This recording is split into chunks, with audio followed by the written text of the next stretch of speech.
ദിവസത്തിനകത്ത് ആദിലയും നൂറയും അനുമോളും തമ്മിൽ ഇപ്പൊ പിണങ്ങി നടക്കുകയാണ്. ഒരു പിന്നെ 2 പേരും 3 പേരും വേർപിരിഞ്ഞിരിക്കുകയാണ്. കാരണം എന്ന് വെച്ചാൽ ഇന്നലെ രാത്രിയിലല്ലേ ഭക്ഷണം ഉണ്ടാക്കിയ ഇഷ്യൂ ഉണ്ടല്ലോ. ആ ഇഷ്യൂവില് ആദിലയും നൂറയും കുറ്റപ്പെടുത്തുന്നുണ്ടല്ലോ അനുമോളെ. അതിനുശേഷം അനുമോള് രാവിലെ എഴുന്നേറ്റതിന് ശേഷം അവരുമായിട്ട് മിണ്ടുന്നില്ല. ഒറ്റയ്ക്ക് പോയിരിക്കുന്നു. അപ്പം വീട്ടിലെ അടുക്കള പണി അനുമോൾ ഉപേക്ഷിച്ചല്ലോ.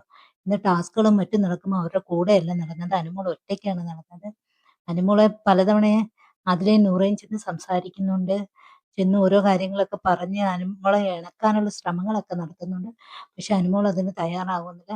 വെളിയിൽ ഊഞ്ഞാലിൽ ഇരുന്ന് അനുമോൾ ഒറ്റയ്ക്ക് ഇരിക്കുന്ന സമയത്ത് ആദിലയും നൂറയും അവിടെ ചെന്നിട്ട് സംസാരിക്കാൻ ഒരു ശ്രമമൊക്കെ നടത്തുന്നുണ്ട്. പക്ഷെ അവര് നമ്മുടെ അനുമോള് മിണ്ടുന്നില്ല. അതുപോലെ തന്നെ ഇന്ന് ഗാർഡൻ ഏരിയയിൽ അനുമോൾ ഒരു തുമ്പിയുമായി കൈ പിടിച്ചുകൊണ്ട് ഒരു തുമ്പി വന്ന് അനുമോളുടെ അതിനെ പിടിച്ചുകൊണ്ടിരിക്കുന്ന സമയത്ത് ആദിലയും നൂറയും അവിടെ കടന്നിരുന്നുണ്ട്.